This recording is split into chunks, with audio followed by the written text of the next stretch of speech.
book of Acts records Jesus saying that we will be his witnesses in Jerusalem, in Judea and Samaria, and to the ends of the earth.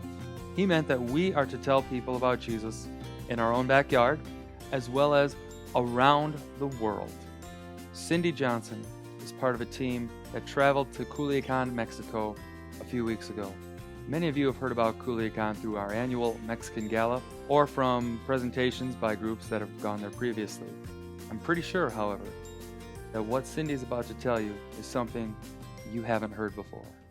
I want to tell you the most meaningful part of the Culiacán trip for me this past time, and it was working with the women because that's what I enjoy. Brooke and I came up with a craft, and it has to do with all the names for Jesus and for God.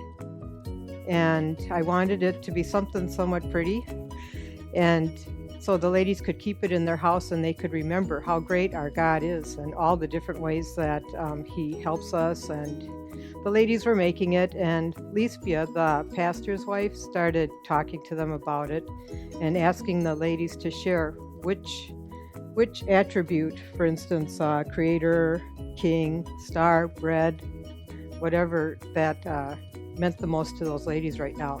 And the lady sitting right next to me was a new lady, first time she was ever there, Yolanda, and she said she wrote down son, so because she had a son.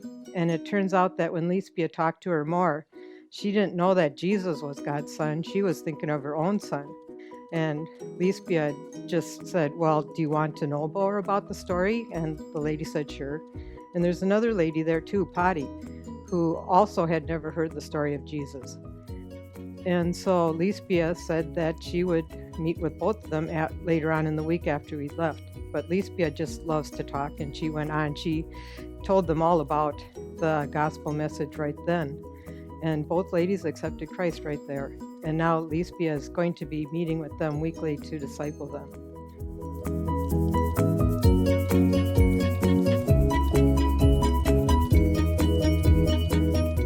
One constant about Culiacán is that it is always changing. It seems like there's always something being built or added on to the churches that we've worked with there. Steve Jervis is going to come now and share with you about the physical growth of the church in Progreso. 2 years ago in the summer of 2013, the first summer trip I'd ever taken to Culiacán.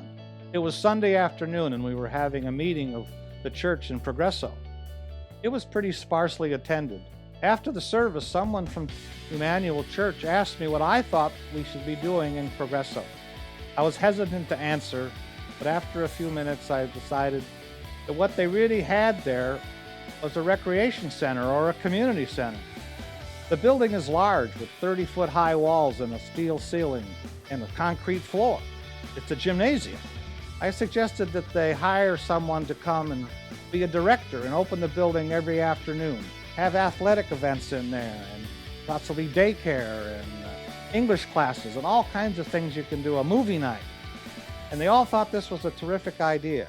And then the following 2 trips I'd gone to Culiacán, Sunday afternoons in Progreso, were pretty much the same as they'd been before. So we were getting discouraged. There's this wonderful facility that's not being used. This October, 10 of us went down to Progreso again. And Sunday afternoon was a total surprise for all of us. There was about 15 to 20 kids. There was another 15 to 20 adults there, women and men and families. The building was being used. And there's a construction project going on. They're putting a second floor on the 2 buildings that are there so they can have Sunday school classrooms on the top. And beneath it, they're going to build an apartment.